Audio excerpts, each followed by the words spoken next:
Back off!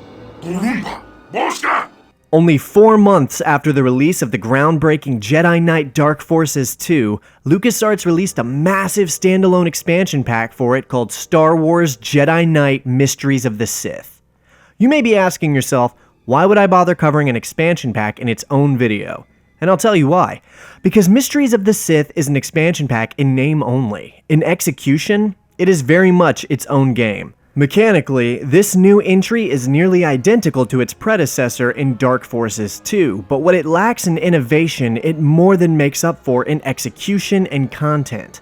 Lengthwise, it is shorter than Dark Forces 2, but it's actually longer than the original Dark Forces, and has more of a story too, which leads me to consider this the true third entry of the Jedi Knight series. Unlike Dark Forces 2, however, Mysteries of the Sith doesn't have any kind of morality system. So it's more like the original Dark Forces, where you'll simply be playing through a series of levels towards one predetermined conclusion. So no need to worry about multiple endings or anything. Now going into this one, I actually had some prior experience from back when I was a kid, but not much. Like I mentioned in my coverage of Dark Forces 2, I owned a demo disc of Mysteries which contained only the first 3 levels. Now I played those first 3 levels multiple times, but had no idea what was past them beyond a vague synopsis I heard in a video once. Which meant this game has always had this air of mystery to it for me, no pun intended. So I was genuinely pretty excited to fire it up and find out what I'd missed out on before.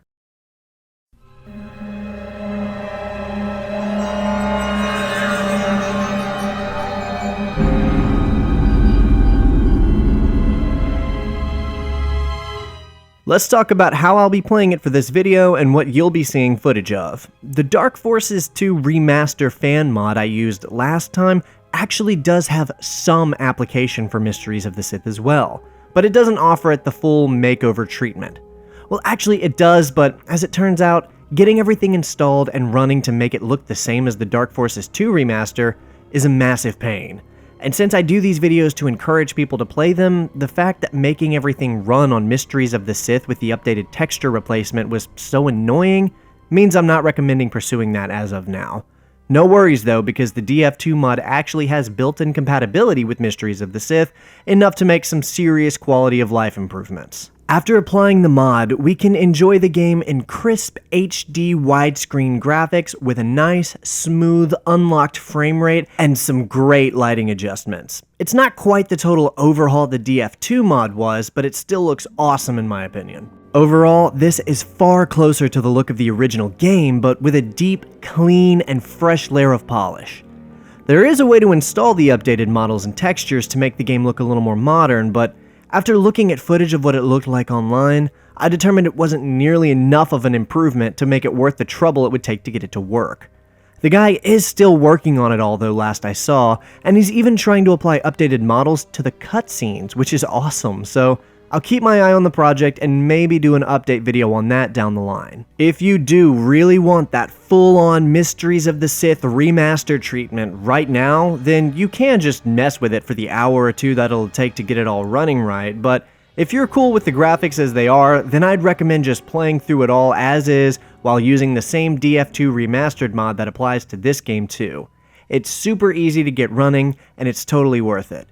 If you installed the DF2 mod to play through that one already, you can literally just launch Mysteries of the Sith from that menu in the Expansions and Mods tab, and then run a quick install and you're done. Simple as. Since this game only ever released on PC, there's really no reason not to run it with the mod for that HD widescreen support. Yeah, this is yet another Star Wars game that never saw a console release, but I guess it's fine because I'd rather have it be a PC exclusive than the alternative. Plus, its Steam availability means it's going on sale constantly. I promise if you wishlist it, then you'll end up seeing it on sale for like $2 or $3 at some point shortly thereafter. Being marketed as just an expansion pack meant that Mysteries of the Sith wasn't trying to make some great strides or improvements over the game it was attached to, and as such, it plays pretty much the same in every way. When the box art calls this a set of companion missions, it means it. Mysteries of the Sith runs on the Sith engine, same as Dark Forces 2, and that means they both play relatively the same. So much to the point that all of the weapons and handling are still identical to what we've seen before. Even so, Mysteries of the Sith does seek to make some genuine improvements where it can. Included now is full colored lighting rendered through the Sith engine, which made everything look far better at the time. And in place of the live-action cutscenes we got previously, the team included 3D rendered cutscenes using in-game models via the engine itself. Additionally, some pretty big improvements were given to the game's AI, making enemies more formidable and aggressive. The biggest example of this is that in Dark Forces 2, when Kyle would force pull the weapons from an enemy's hand, they would simply run around aimlessly. This time around, they'll sprint towards the player and begin punching us. Arguably the biggest improvement is to the Force itself. Mysteries of the Sith has far more Force powers to play with than DF2, and the ones returning feel way more powerful. Even better, we can use whichever powers we like without concern of it pulling us towards a bad ending, since there's only one, which means we can fire lightning and force choke people without fear of consequences. Then of course you've got the story, which is this game's biggest justifier of me calling it a standalone title. Let's lead into the plot here. See, unlike Dark Forces 2, which sought to make its own mark on the Star Wars EU, Mysteries of the Sith happily dives headfirst into that massive universe and marries itself to Timothy Zahn's iconic Thrawn trilogy by bringing in one of the biggest fan-favorite EU characters of all time, Mara Jade. Really, it's kind of shocking this game isn't talked about much more, because between Kyle and Mara, it's got two of the biggest EU darlings as primary characters. So why is Mara in this game? Well, it takes place 5 years after Dark Forces 2, and Kyle Katarn has agreed to train Mara what he knows and has learned about being a Jedi Knight, which means that it takes place after the Thrawn trilogy too, but before the Vong arrival. I really wish I could say more about any of that, but there is no more information I could find. At some point, Kyle agreed to train Mara in everything he knew as she pursued the path of the Jedi, and then they meet up to do so, and that's where the game starts. So, Kyle and Mara have met up to train together at a New Republic outpost on the planet of Altair 5, when the Imperial Remnant shows up out of nowhere and begins sieging the base for some reason. This is where the player takes control of Kyle, and we do what Kyle does.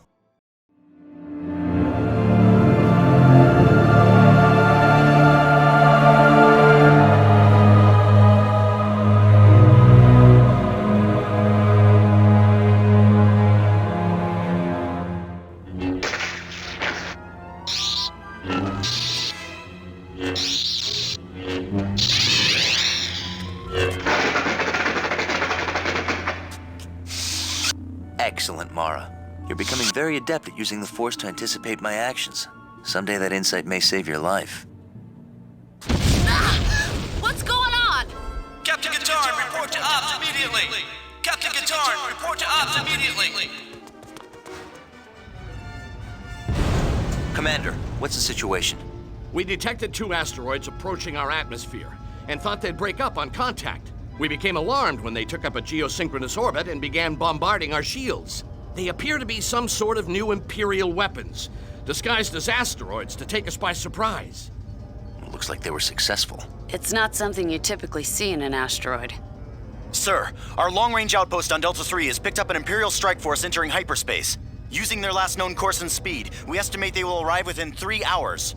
We can't get our evacuation shuttles off the ground with those asteroids pinning us down. And once the primary force arrives, we're done for. Sensors detect Imperial ground troops landing just outside our shields. Send squads 2 and 5 to Blue Sector. Tell all troops to prepare for ground assault. We still have a chance. I'm gonna see if I can borrow a shuttle from our visitors, then I'll see what I can do about those asteroids. I'm going with you. You're gonna... No, Mara, I need you to stay here to coordinate the base defenses. I'll signal you when it's clear to begin the evacuation. Better make it fast. We have less than 3 hours. And Katarn, Yes? good luck. Thanks. I have a feeling I'm gonna need it. A sect of the Imperial Remnant has begun storming the New Republic outposts on Altair 5 for... reasons? It's not really explained why they attacked this exact location, maybe because someone tipped them off to the fact that both Kyle and Mara were here, and maybe they thought they could deal a pretty huge blow to the New Republic if they could blow a hole into this base. Maybe they'll explain it later, but right now we've got some work to do. This game feels a lot more connected to the universe than DF2 did already, because we've already gotten to see all of these New Republic soldiers and characters in this base, and it just feels way more immersed into the Star Wars universe. DF2 had this really nomadic feeling to it, but that does not carry over to this game. Just look at this opening. We're fighting stormtroopers while we have the New Republic soldiers fighting right alongside us, and the scale of mysteries of the Sith tries to be so much bigger. I mean, just watch this A-Wing explode. The level design in this game gets way more complicated though, like each level is way more unusual to navigate, and I tended to get lost way more in this game than I ever did in the other two. I remember a lot of this from when I was a kid, surprisingly, but even with that, I was still getting lost. Like, I was getting lost a lot. Kyle eventually links up with a New Republic commander who tells him that power is down and it's making evacuation hard, so Kyle rushes through the hallways towards the backup generator to reroute the auxiliary power. With that done, Kyle figures out that this attack is coming from these two artificial asteroids that recently entered orbit. Those asteroids not only contain a whole host of Imperial remnant forces, but also a massive laser cannon they're prepping to point right at this base so they can commence an orbital bombardment. So I just need to commandeer an Imperial shuttle and fly up to meet the asteroids. The only problem is, navigating this level is a nightmare. It's so hard to figure out where the hell to go most of the time. And this is actually a reoccurring problem in this game. Like, this happened once or twice in DF2, but it happens in nearly every level this time. I don't know if they did it intentionally to extend the game's runtime, or if they just didn't really know how to make their levels flow as well. I lean towards the former because half the time I would find the way forward being straight up hidden and out of sight. Maybe it was to sell more strategy guides or something, I don't know. But eventually I find my way to this AT-ST literally still in the first level, and so I gotta Kyle Katarn the thing. Shortly after that, we're able to find our way to the shuttle, kill everyone around it, steal it, and fly to the asteroid bases headed our way. This is Kyle. I've captured the Imperial shuttle. I'm preparing to lift off for the asteroids. I'll contact you when I have them neutralized. Understood. Better make it fast. Their primary force will be here in no time.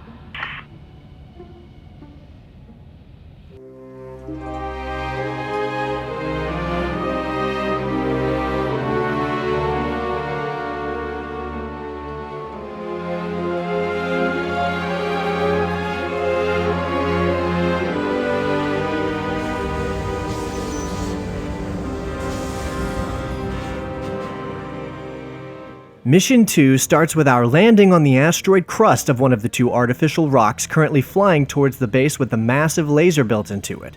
Our job is to infiltrate the Imperial base, find the weapon, redirect the laser to target the other artificial asteroid, blow that one up, set the core of this asteroid to overload, then bail out of here before it explodes. Or as Kyle Katarn calls it, Tuesday. I actually really like the look of this mission. This expansion pack somehow feels so much more like something from the expanded universe than the other two games did. It's hard to explain, but like building a super laser into the core of two different asteroids, then expanding an entire Imperial base throughout those asteroids only to equip them with engines so they can fly from planet to planet is the exact kind of ridiculous thing the Imperial Remnant was always getting up to in the EU books. Presumably, the fact that this is an artificial asteroid is why we have oxygen and normal gravity, which makes getting up to our old ways of infiltration and espionage all the more easy. The first thing we need to do, though, is take out an entire legion of Imperial stormtroopers and the base defenses in what is probably the closest to the original Doom any of these games have felt so far. Circle strafing to fire off rockets at dozens of enemies, it's really going to push Kyle to his limits this time around. I actually ended up getting stuck at this part, because you're supposed to find a sniper rifle and then shoot out the control panel of this door that unlocks from a distance, but I didn't find said sniper rifle, so I just had to start blasting at the door's general direction until it worked. This game is filled with these quirky little things that you have to do to beat the level, and I'm starting to really think this was just to sell strategy guides, because DF2 was not nearly as convoluted in its missions as Mysteries of the Sith is. Once I do get into the tower, finally, it's back to cutting up the ops. This is where the game takes us into the guts of the asteroid and its base. We'll spend pretty much the next 2.5 missions rummaging through this rock trying to find the laser controls so we can blow these things up. We do get some platforming more akin to what we were seeing in the last game, having to utilize our force jump to get across these deep caverns. I love this part though. We see this TIE interceptor and a TIE fighter landed here, and we can cut through their pilots pretty quickly. And look at this docking area where we can see how Imperials board in AT-AT, which I'm not sure if I've ever seen anything like this in the lore. It's pretty cool to see this. Leaving this area, we have to cut through a few more troopers, and then we grab this conveniently placed ground turret. And, well, I mean...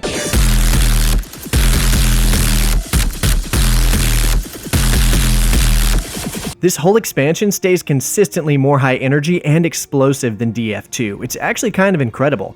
I'm a little distraught at how overlooked this expansion has been because, and I'll be saying this more throughout the video, this whole expansion is pretty awesome. After luring this turret to blow itself up, we flip a switch, commandeer a speeder, and ride it straight down into the asteroid core.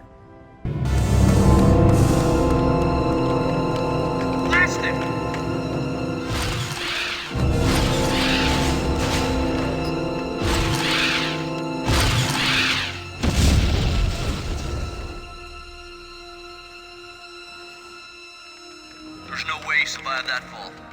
Base, this is TK-8252. We have eliminated the intruder. Repeat, we have eliminated the intruder.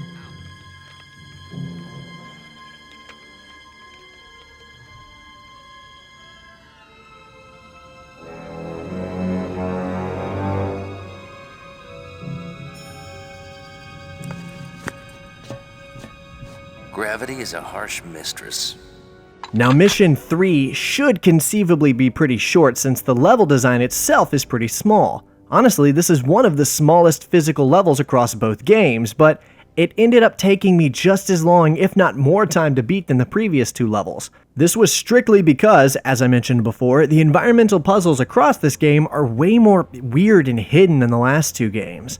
It does have a lot of verticality, which is cool, and there are some very unique layouts across the level, but the thing that'll keep you stuck on this mission for a while is just trying to figure out what the hell to do. Realistically, you could beat this mission in under 10 minutes, but trying to figure out what to do is insane. You've essentially got to ride this elevator down, cut the cable to the power of this small outpost, redirect the targeting system from the base to the other artificial asteroid, and then fire. Problem is, power has been turned down from the cannon. So we then have to make our way to a different outpost, turn the cannon up to full power, trek back to the weapons control panel, and fire.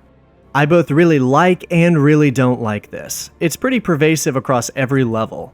I like that the game doesn't hold your hand or give you ugly objective trackers, but I really don't like how it totally destroys the flow of each level and ends up being boring.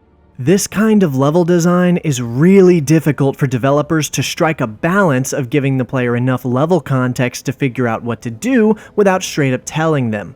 Mysteries of the Sith kind of falls flat in its attempt, unfortunately.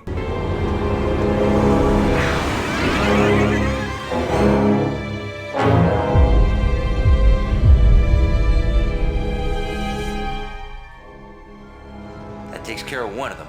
Now to set the self-destruct and get out of here. With the other asteroid destroyed, now we just need to do something about the one we're currently on. So, Kyle has the bright idea to travel deeper into the core, find the reactor cooling system, shut it down to make the reactor overload and blow itself up.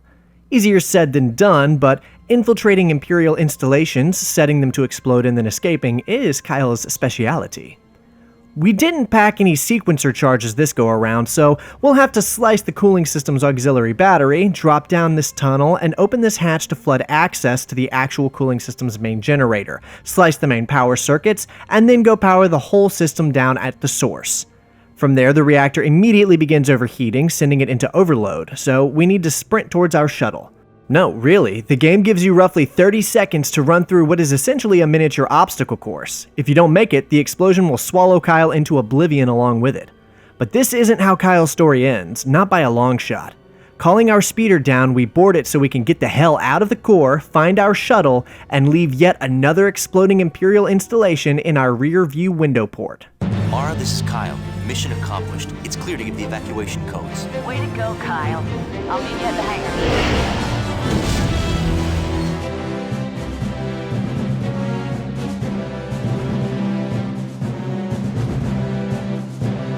But why take separate ships? Because I've discovered some references to a hidden temple on the remote planet of Droman Kaz. Something I don't think the Empire wanted anyone to see. Are you gonna investigate? I feel as if I have to. And I suppose you have to do it alone. Mara, I need you to stay here. The New Republic needs you to... But my training! Yeah, I understand. Look, you know where to find me. You've learned all you can from me. May the Force be with you, Mara.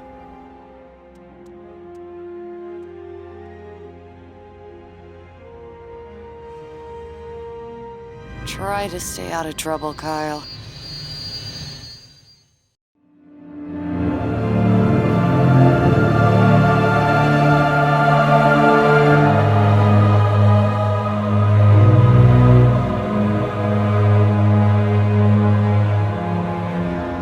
Mara, the New Republic is still in desperate need of supplies, and we aren't always able to locate them through honest channels. Kappa the Hutt has agreed to sell us these items in exchange for a certain degree of, how shall I say, amnesty? Hey, if you want to do business with the slug, it's none of my concern. But why me? Mon Mothma asked for you personally. She felt that because of your prior smuggling affiliations that he might trust you more than any of our other envoys. Also, with Kyle gone, we need your help more than ever. All right, I'll do it.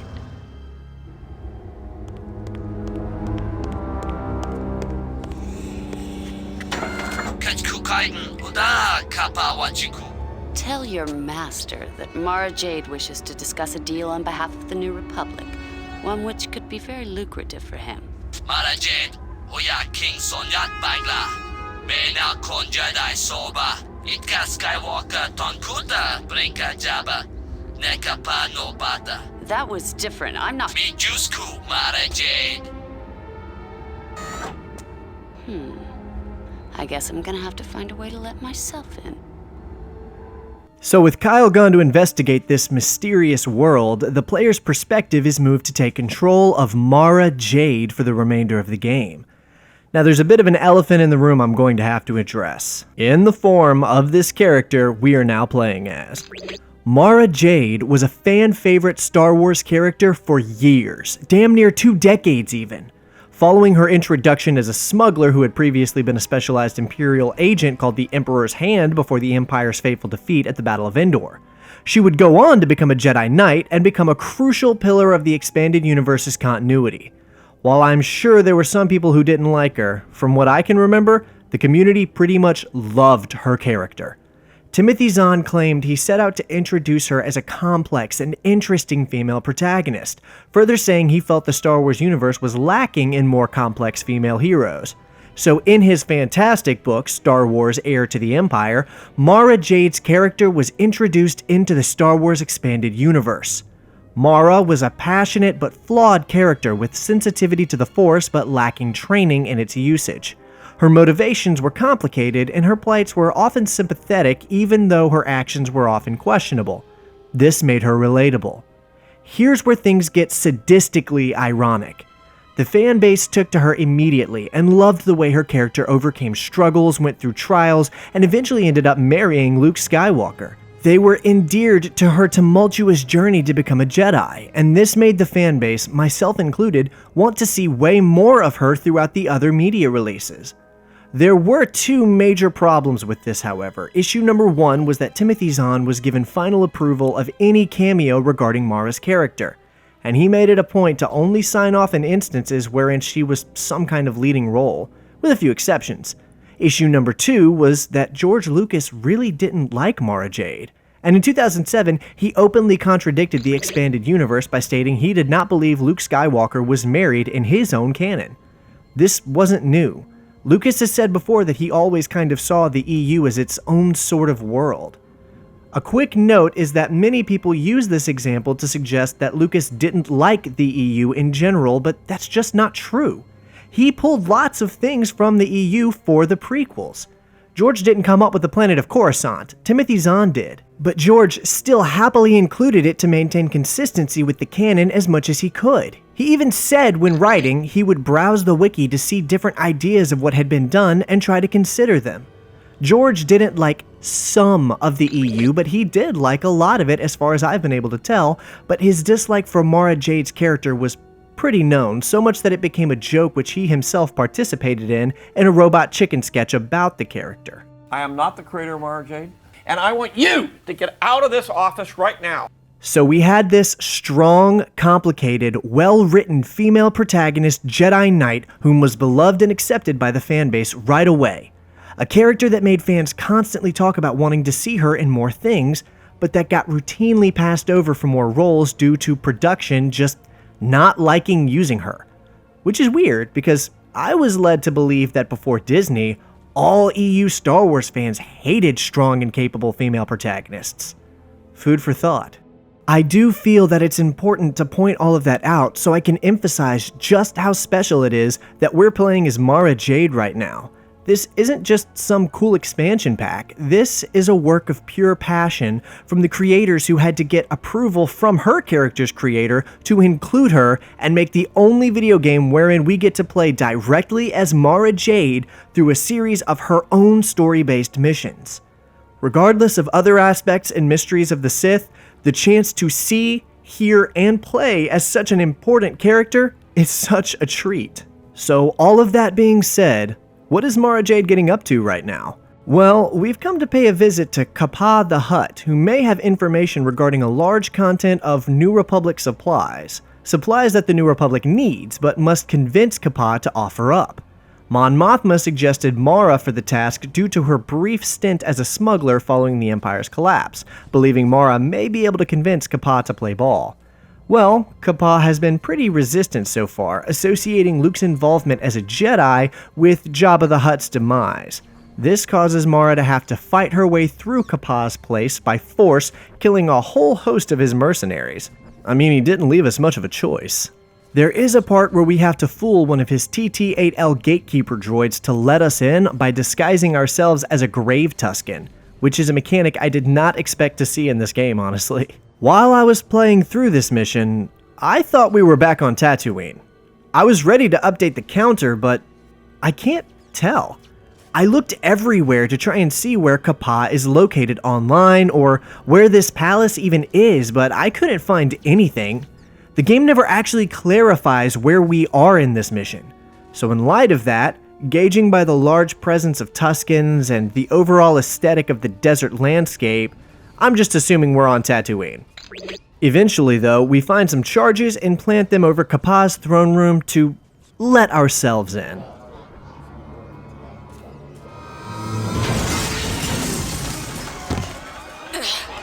Tell your men to back off. Back off! Look, I came here to make a simple deal, but no, you wanted to do things the hard way. Peduka webunaki spa. Unaki wampa moglia Mara Jade. Bachuda Chisco. I'm not here to work for you. Chispa wata. Metura medunge kunko. You're in no position to negotiate. Jama mariachi.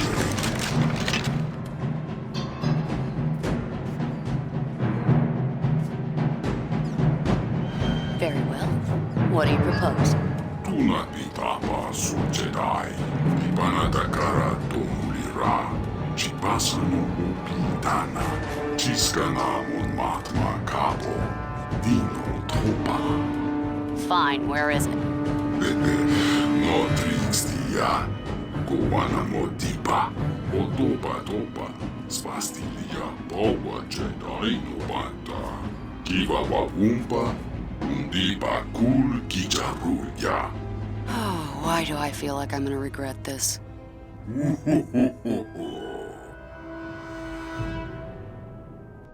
Kappa's agent said Takar's Lieutenant Abram Mar hangs out at the spaceport cantina. But when I find him, I can convince him to be cooperative. Now, if I could just find the cantina and avoid all the unsavory characters along the way.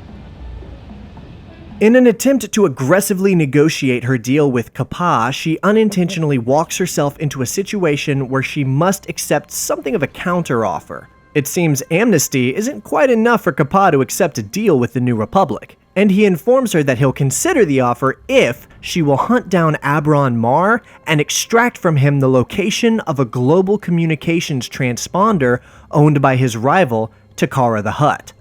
Abron Mar is a lieutenant for Takara, and Kappa suspects he would know the location of the GCT, So we're given a tip to his location, and it leads us straight to a spaceport on the planet Katrasi. This is one of the most unique missions in the Jedi Knight series so far, because this level is loaded with innocent NPCs and hostiles of both a mercenary faction and the Imperial Remnant, none of which are inherently hostile towards you at first, until you wander where you're not supposed to be.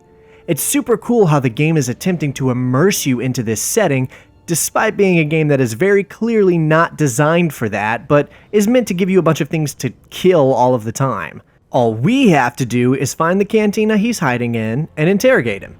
But first, let's find his ship and sabotage it so he can't leave.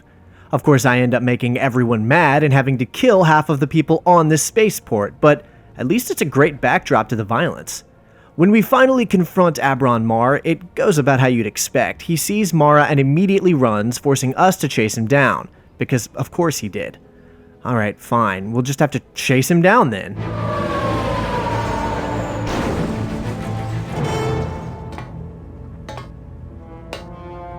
I love this job.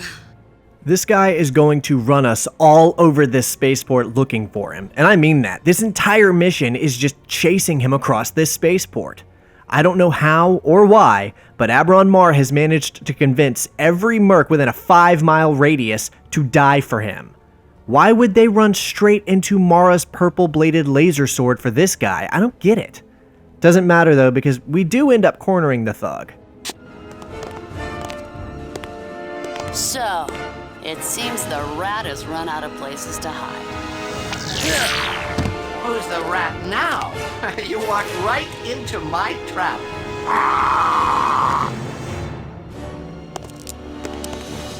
Is this the best that Kappa has to offer? Let's find our rat some suitable accommodations.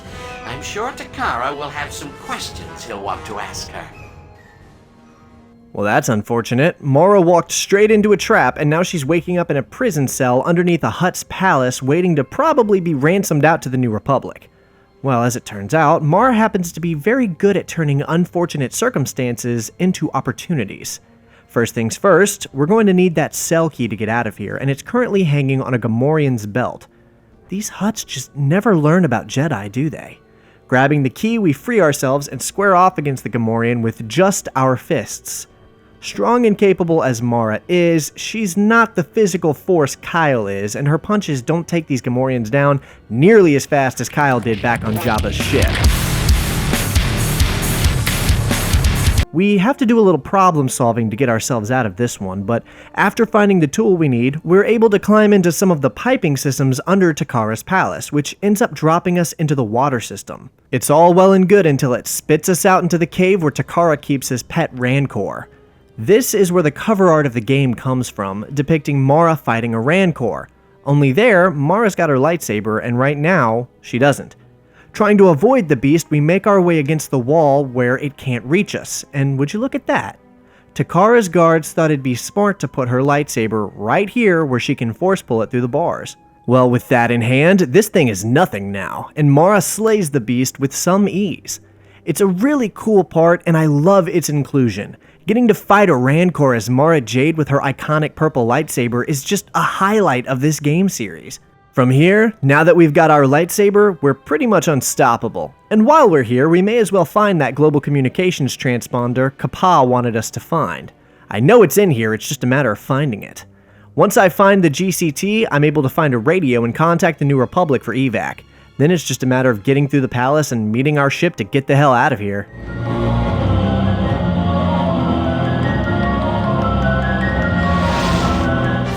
Kappa, how nice of your men to recover my ship and load all the supplies for me.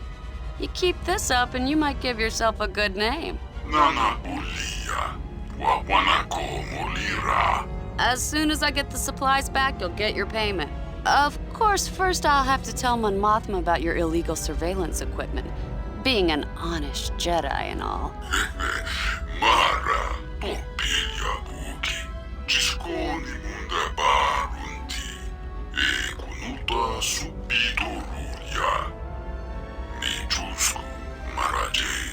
A pleasure doing business with you.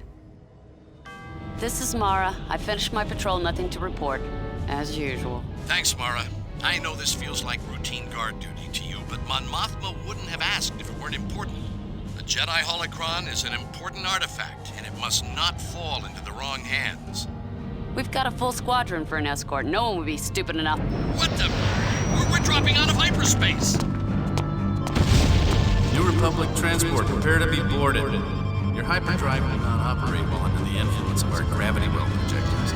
If you cooperate, this will be over quickly and painlessly.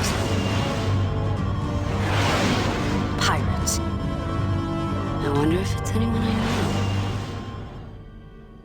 While transporting a Jedi holocron on a New Republic Corvette, a group of Lumini pirates comes out of nowhere and attacks them. Boarding parties assault the ship, and it's up to Mara to fend them off and defend the holocron. If you're feeling some whiplash like this is coming out of nowhere, let me tell you, that's understandable. I have so much positive to say about this game, but the structure and flow of the story is just awful. I mean, this pacing is insane. There is a thin idea of an overall plot, 98% of which takes place exclusively in the last 3 missions of the game, with 11 other totally unrelated levels to that plot that happened before it. I'll get way more into this idea later, but let's just get back to the mission at hand. This level actually embodies all of the best and the worst qualities of this game across its runtime. Let me explain. This level opens with Mara Jade on the bridge of a New Republic Corvette, which we can see outside of the window, and it's awesome. And it gets better. When we go down to the hangar to get that hangar door open, we use the Force to pull the switch and watch as 3 different X-Wings ready themselves for launch and then take off into space. This is actually, potentially, one of the coolest moments that could have even been seen by a Star Wars fan at that time. I know I'm repeating myself, but playing as Mara Jade as a Jedi on an iconic Star Wars ship watching X-Wings fly off into space was not something you could really experience in an immersive way back then. We also get a carbonite gun, which I'll give props to it for the idea itself being cool, but it kinda sucks in execution. That's the good, and we get those really exciting and immersive elements across the entire game, but this is such a good example of it. The bad parts we see in this level are the uninspired and, frankly, boring enemy designs, which are pretty constant across the game as well. But the worst part of this level, and the one that exemplifies the worst parts across every mission available, is the aggressively convoluted level design. I say aggressively because it so often feels intentional. There were multiple times when I finally found the way to progress, and it was literally like hidden. I mean, as if it was on purpose placed in the most out-of-the-way location just to make it hard for the player to find it. Like this. This red engine room is super cool, and it's all in zero gravity, which is a really cool idea that we haven't seen in a Jedi Knight game before, and it feels really fun to play. This is some real sci-fi, and I'm loving it. That is, until I clean the room out and wander around for 10 minutes scouring the place to figure out how to progress. Well, here it is. In the dark. Seemingly hidden. It's not just this level either, it's the whole game. I will say there's 1 or 2 levels that don't suffer from this problem, but there's no way it wasn't on purpose. I mean, DF2 only had this issue like 1 time. Anyway, we make it to where they're loading up the crates, and Mara decided we're gonna have to stow away on one of them to board their ship and find out what they did with our holocron. We can't just let them take it, and so we're gonna go and we're gonna get it back. I'm not sure this is a good idea, but it's the only way.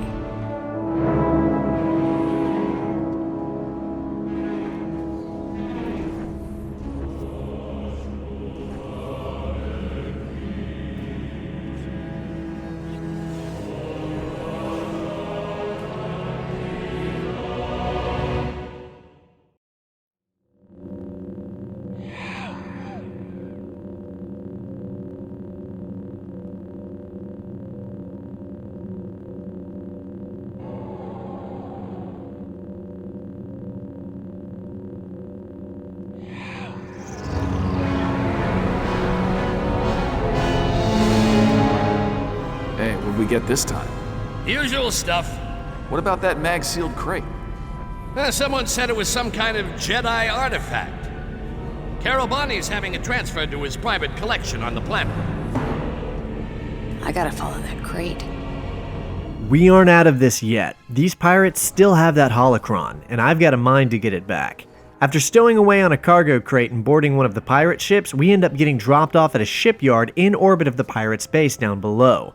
Our job right now is to get to that base before we can do anything, which means finding somewhere we can hitch a ride. This mission is probably the weakest out of the bunch because it's kind of a less visually interesting version of the previous mission, but it does offer some pretty cool sequences, like this part where we have to race against this moving fan blade. They really did some interesting things with the zero gravity mechanic on this game. I cannot praise that innovation enough. The lighting is another thing that's handled really well in this game and gives you good reason to utilize the Force sight power a good number of times throughout the game, including on this mission. Anyway, eventually we fight our way to the shuttle the holocron is loaded onto and end up having to stow away again to ride it down to the planet below called Rathalay. I doubt these guys would notice an extra passenger.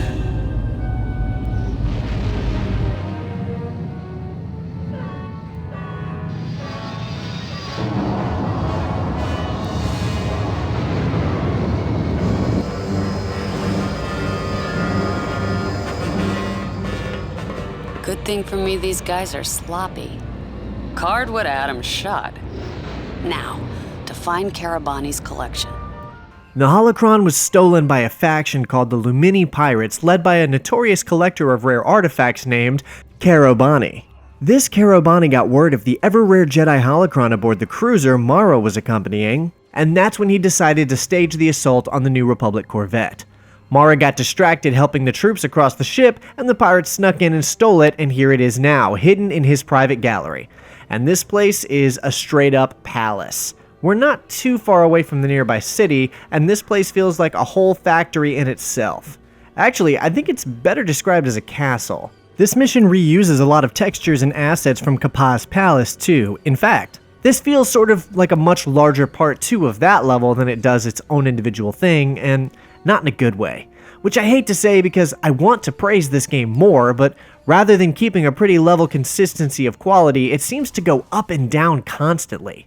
This level does introduce us to what I think is the first actual attempt at depicting the Noghri alien race up to that point, another element they lifted straight from the Thrawn trilogy. The Noghri were a species of gray or blue-skinned alien creatures renowned for their hyperlethality and efficiency as commandos or assassins. In Timothy Zahn's book, Heir to the Empire, Grand Admiral Thrawn's personal bodyguard was a Noghri.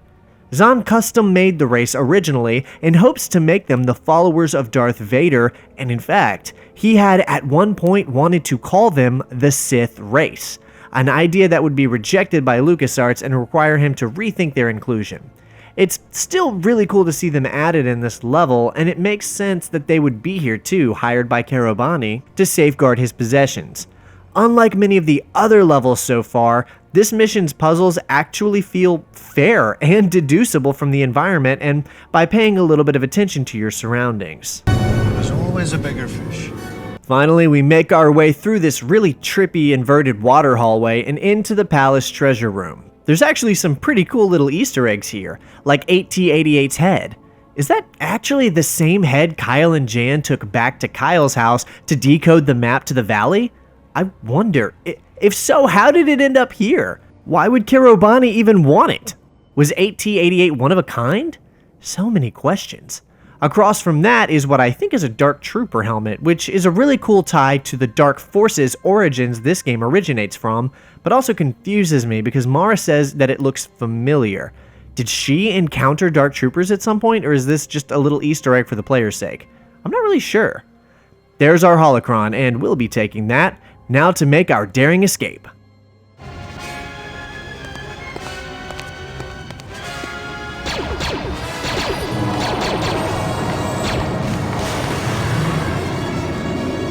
It's always nice to meet new people and make new enemies. Mara, this is Mon Mothma. Go ahead. I'm concerned about Kyle. Have you heard from him? He's been out of contact for quite some time now. I understood he was on some sort of personal mission. He was investigating a lead he had regarding the ruins of a Sith temple on Dromund Kaz. But I'm afraid something may have happened to him. I think I should check it out. I can't afford to lose either of you. Do what you must, but keep in touch. I'll contact you as soon as I know anything. Jade out. That looks like a good place to land.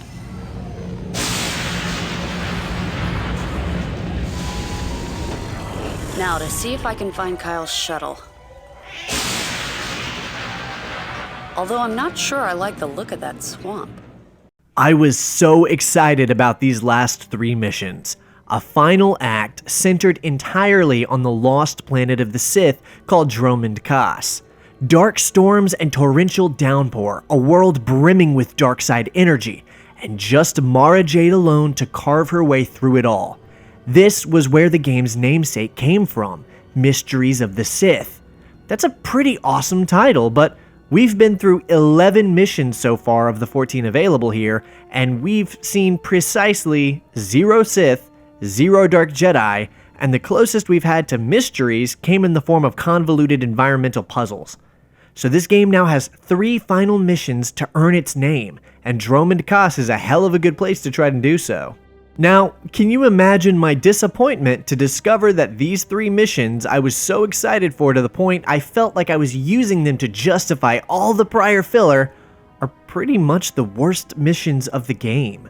I hate to say it, but all of the problems this game has are amplified on these next missions.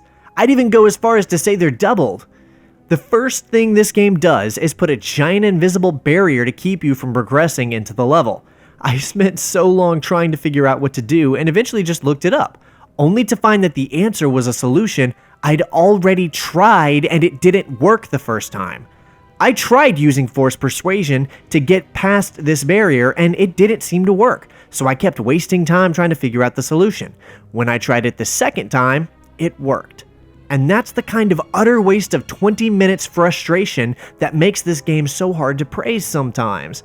Finally past the barrier, I was determined not to have a bad taste in my mouth and progress, but it doesn't get much better.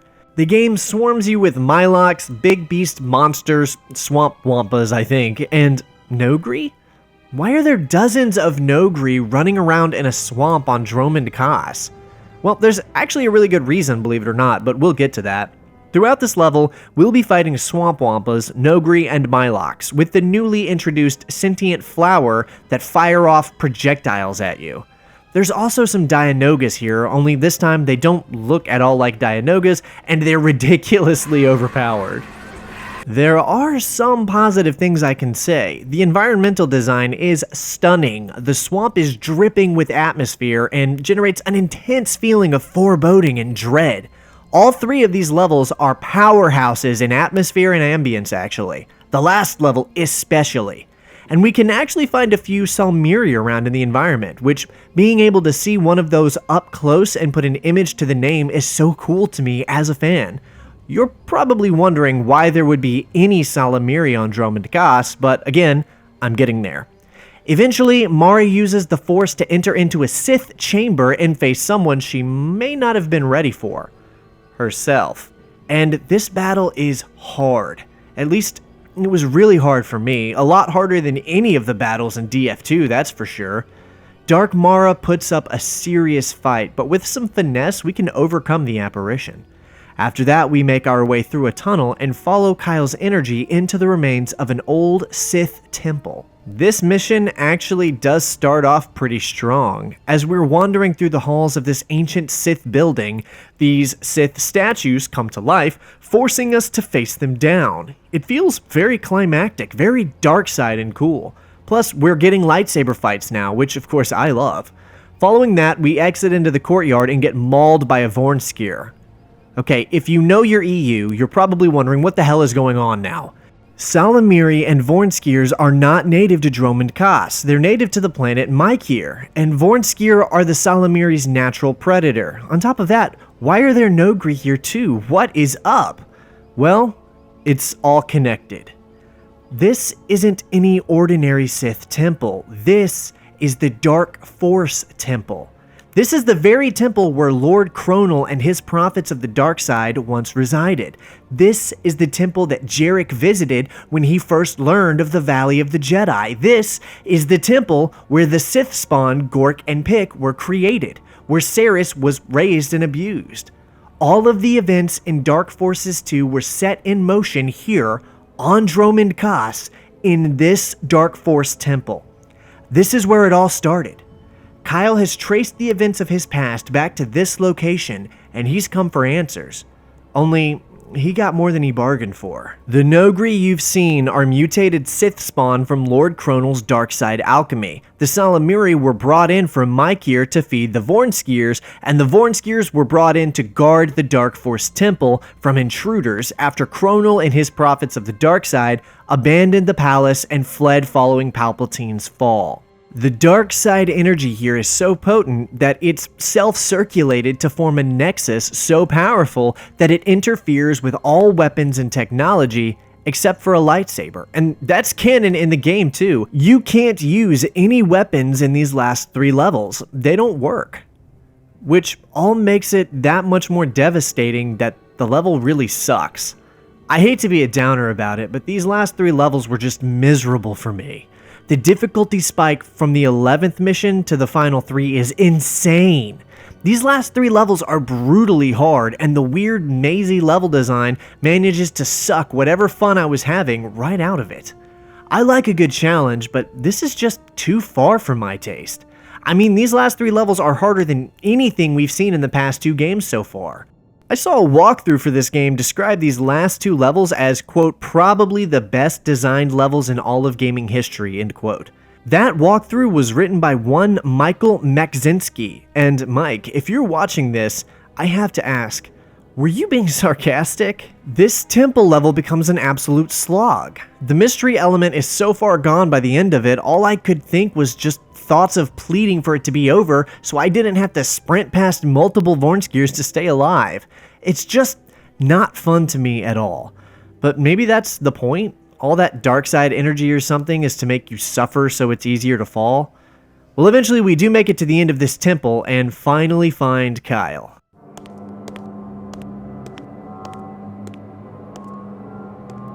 Mara, you should not have come. What's going on, Kyle? When you located the temple, why didn't you report in? Because when I found the temple, I found a part of me which I couldn't deny. I found a greater source of power than I had ever known. Here in these ruins? Don't judge with your eyes, Mara. Reach out with the Force.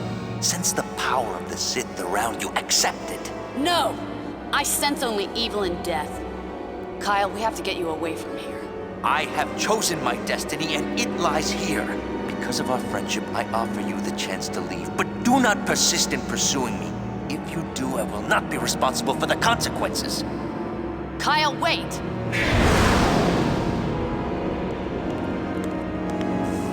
I don't like the look of this, but there's no other way.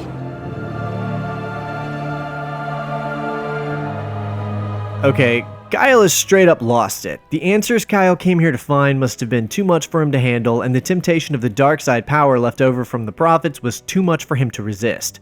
Okay, first off, credit where it's due. This level, the Sith Temple Catacombs, is the single coolest looking mission I've seen in any of the Star Wars games I've covered on this channel so far.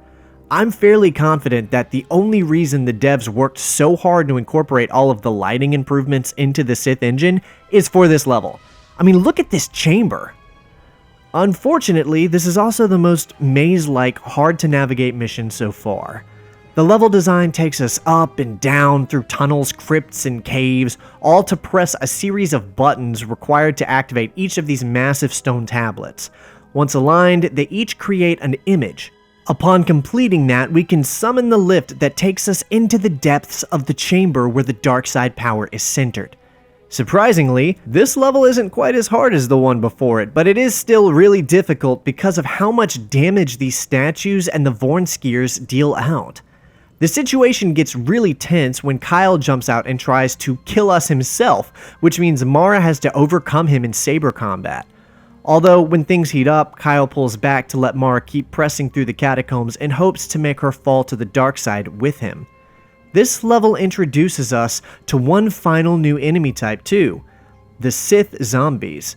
Given this was once the hub for dark side alchemy, I'd bet these things are the result of some kind of dark side necromancy. Not too deadly or dangerous, but their lightning can shred through your health if you're not careful. Once we are able to align the stones, we have to match these tablets to each of the 3 engravings across the chamber in order to summon the lift. With this complete, we wait as Mara rides the lift down into the depths of the chamber where Kyle is and where the energy is at its strongest. I should congratulate you. Reaching the heart of the temple is not an easy journey. By finding me, you have chosen your destiny. You have traveled far. Now, take the final step on the path that lies before you. Join me, and together we will restore the Sith to its former glory. No, that will never happen. I will kill you if I must, but I sense that you will not make that necessary. There is no conflict, only resolve. The path of your destiny is now set, and you have but 2 choices. Cross the bridge before you and join me, or maintain your pitiful fate in the Force by stepping off into oblivion and death. I know your intentions are to save me, Mara, but it's far too late now. Mara makes her choice, and we have to face off against the strongest opponent of the game, Kyle Katarn. When I say he's the hardest enemy, I mean he's unbeatable. Like, you really cannot win this battle. He just wears you down until you die. I spent close to 10 minutes in this fight trying to wear him down and win, wondering if there was some kind of trick or thing I had to do to win like in Dark Forces 2. Well, there is, and the answer is right there in front of you. Kind of. The portrait on the wall of a meditating Sith in front of a disengaged lightsaber is your only clue. You can't beat Kyle in combat. There's only one way to win this fight. You are foolish, and for that you will die! I can't! No! I won't do this! This is not the way. It asks too much of me. I can't kill my friends and allies. No, you can't. Trust in your feelings. I was deluded too easily. I thought I could control the power. Instead, I lost myself to it. I have failed. You haven't failed, Kyle. So now I suppose you're the teacher and I'm the student. You should be so lucky. Come on, let's go home.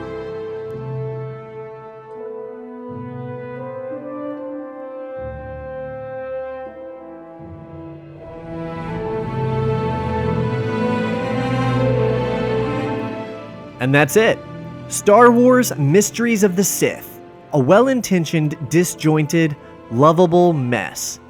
Although it feels more like a side story to the central plotline of the Jedi Knight games, these last 3 levels are crucial to Kyle's journey throughout the series. Although I haven't played the game that comes next before as of writing this, I am vaguely aware of what happens and know it's the direct result of Kyle's fall to the temptation of the dark side here on Dromund Kaas. That's really all I know about it, but it does mean Mysteries of the Sith is an integral part of the overall story of Star Wars Jedi Knight.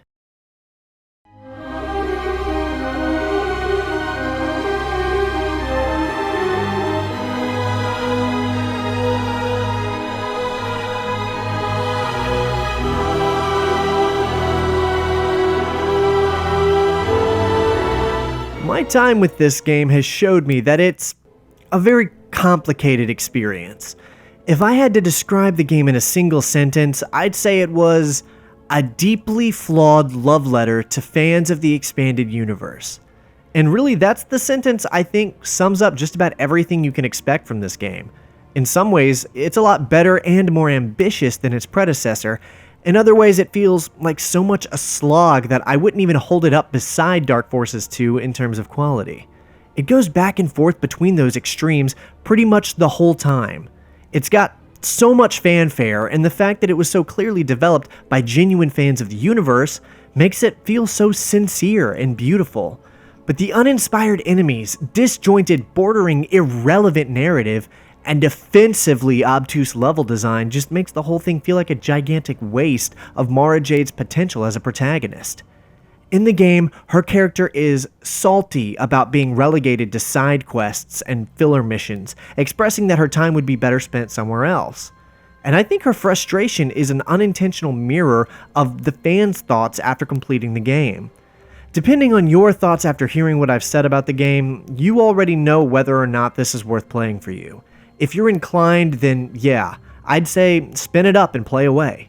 If you feel a little dissuaded, then yeah, I'd probably steer clear.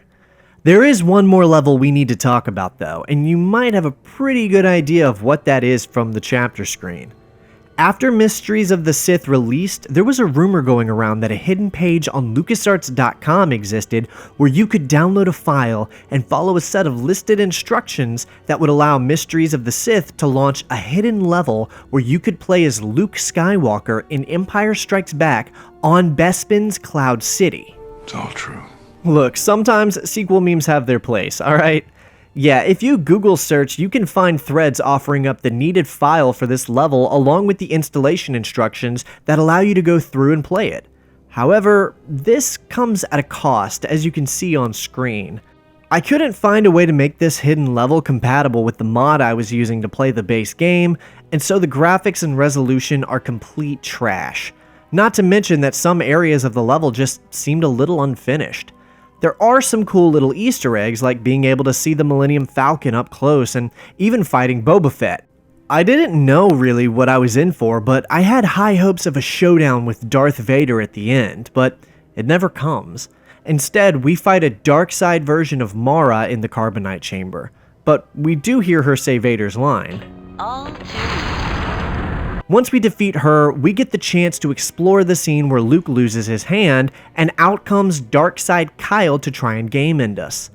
The coolest part of this whole level is that we can fall from this and reenact Luke's fall from the movie, and it's pretty cool to land on the Falcon after. All of this isn't to say that the level cannot be remastered, by the way. If you want to go through all of the trouble to fully install the mod correctly, then you'll be able to play through this level with the revitalized graphics and modernized models as seen here. Shout out to the YouTuber Fizzy for his coverage of this mod.